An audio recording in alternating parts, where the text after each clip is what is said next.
Brand in de keuken? Hallo? Waar is die keuken? Iemand heeft zijn been gebroken. De brandwacht kreeg het vuur vlug onder controle en kon voorkomen dat er slachtoffers voelen. Er weer een keukenbrand en die is troslijn naar de verdieping die erboven ligt. Daar wie ik weer een keuken en daar weer de troslijn en daar werd weer een liefstbrand naar de kamer die erboven ligt. In potentie een hele gevaarlijke situatie dus.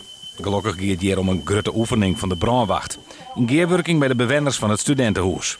De brandwacht hield naar Aarden over een belangrijk leermoment. Als we met de oefeningen bezig zijn, komt er heel veel publiek op af. En kun je met het publiek gewoon hele mooie gesprekken hebben over brandveiligheid. Na deze oefening zijn we er aardig van geschrokken van wat er fout kan gaan. En zullen wij zeker voorzichtig worden in de toekomst.